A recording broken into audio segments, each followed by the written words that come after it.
Do you trust the massive institutions that claim to watch over your savings? We assume that when a corporation reaches a global scale, it is mathematically beyond failure. We look at 30 countries, 36,000 employees, and we see an invincible machine. We trust that armies of regulators make it impossible to fake the foundation. But what if the entire structure is built on a lie? In the late 90s, one name defined this industrial confidence: Parmalat. Founded by Calisto Tanzi, this Italian dairy giant did not just sell milk to the world. They owned Formula One teams and professional soccer clubs. To Wall Street, they were a cash-generating titan. Banks and institutional investors threw billions at them, convinced they were buying into a secure future. They appeared to be the bedrock of the global economy.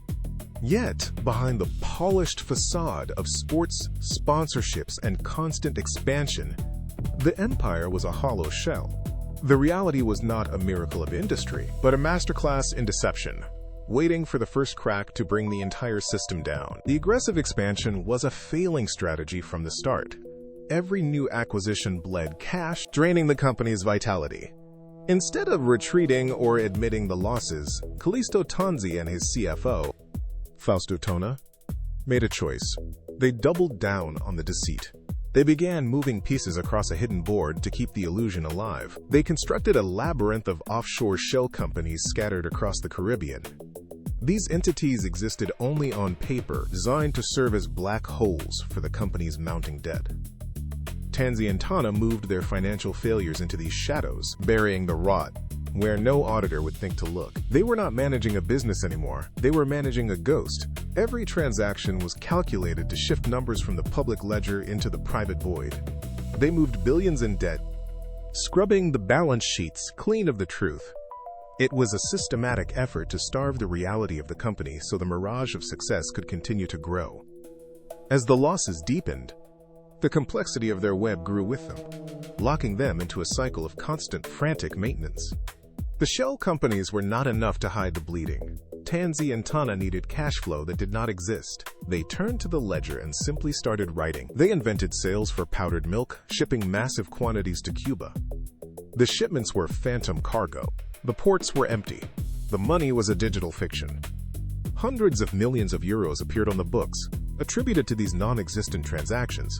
It was a bold, desperate reach for legitimacy in a world of numbers. By late 2003, the reality behind the curtain had become impossible to ignore.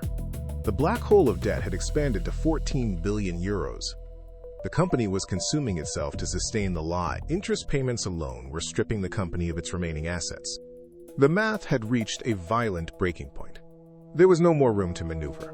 No more shadows left to hide the losses. The entire structure teetered on the edge of a total vacuum. Every ledger entry became a gamble against time, and time was rapidly running out. The walls finally began to close in. Global auditors from firms like Deloitte and Grant Thornton arrived at the headquarters with a singular, terrifying demand. They were no longer satisfied with digital entries or vague reports. They wanted physical, undeniable proof of assets. They wanted to see the cash. The executives sat in the boardroom, watching the auditors slide documents across the table. The request was simple. Verify the 4 billion euros currently held in a Bank of America account in the Cayman Islands. Tona stared at the ledger, his hands locked beneath the table. The money did not exist. It had never existed. It was a vacuum, a hole in the balance sheet that no amount of accounting trickery could fill. If they failed to provide the documents, the auditors would flag the accounts, the regulators would intervene, and the entire house of cards would collapse within hours. The air in the room grew heavy with the weight of the impossible demand. Tanzi looked at his CFO. There was no more time for spreadsheets or offshore shell companies. They were backed into a corner, forced to produce a miracle or face total public exposure. The solution did not come from a computer algorithm or a secret offshore account. It came from a desk drawer. Tana reached for a pair of scissors and a bottle of glue. They pulled a blank sheet of official Bank of America letterhead from a secure stack. With steady, practiced hands, they cut a specific balance figure from an old, unrelated document. They pressed it onto the letterhead, smoothing the edges until the seam vanished under the pressure of a thumb. The final touch was a custom-made stamp, pressed firmly into the ink pad and then onto the paper. It was a crude, desperate, and remarkably effective piece of theater. They walked back to the conference room, the paper still slightly tacky to the touch. They placed the photocopy on the table. The auditors leaned in, scanned the signature, checked the letterhead, and nodded.